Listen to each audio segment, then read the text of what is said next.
Good afternoon, guys. I am going to make some tater tot casserole, and I'm kind of in a hurry, so I'll just go through this really quick. In my pot, I have 2 pounds of very lean ground beef. I think it's 96.4, I believe. I chopped up a small onion in this, so I'm going to brown that. I'm not exactly sure how many this will make. I don't even remember. I've done it a million times, but like I said, I'm in a little hurry. But I have, I think there's about 10 cans of this cream of mushroom soup. Probably won't use it all. I just got it on the counter to have it ready. I have a large bag of tater tots, which is still in the freezer. I need to get those out.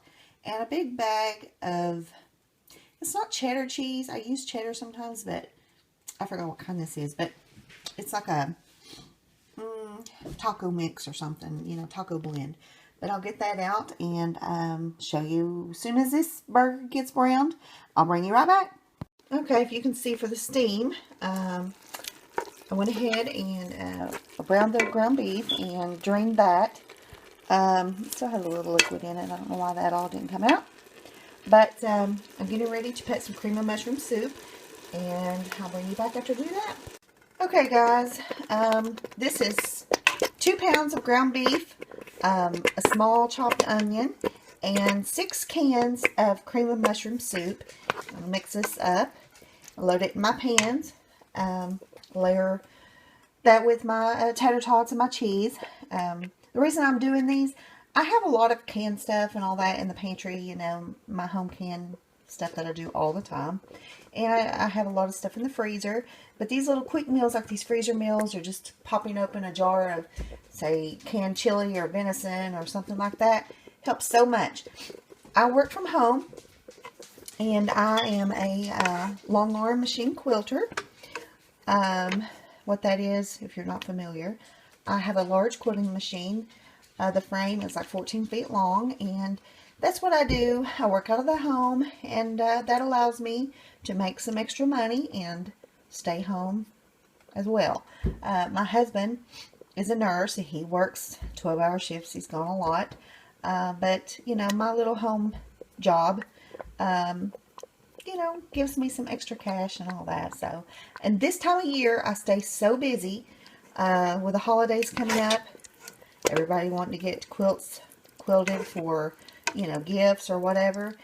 And so my schedule right now is pretty much booked up through Christmas, and that's 5-6 days a week. So I want to get these freezer meals done, put these in, and I'm not exactly sure how many it'll make, but I'll bring you back here in a few minutes when I get ready to layer them up. Okay, just to bring you back for a minute, here's my mixture of 2 pounds of very lean ground beef, a small chopped onion, 6 cans of cream of mushroom soup. I have a large bag of tater tots. This is a 5-pound bag. And this is Fiesta blend cheese. You can use cheddar. I do if I have it. I just have this big 5-pound bag of Fiesta blend cheese. We just like the taste of that. And then, you know, just 6 cans of cream of mushroom. That's just what I had left over. And of course my Diet Pepsi. Okay, if you heard the phone ringing a few minutes ago, that was my husband calling from work. Wanted me to call and have a lady that he works with put on our prayer chain at church.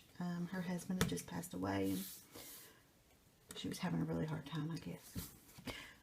But anyway, went ahead, and I always spray my pans when I do you know, my freezer meals, especially if they have cheese, you know, because you don't want to have to sit there and try to scrape it out.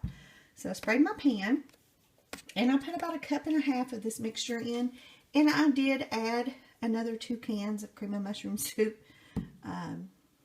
We just like the taste of it. You know, you can make it the consistency that you actually want. So I ended up using 8 cans instead of 6. But now you just kind of layer these tater tots on, and I'm not going to sit there and line them all up. I have done that in the past, but I don't have time today. Got a lot to do. And so layer these on, and I'll come back to you in just a few minutes. Okay, this is what it looks like now.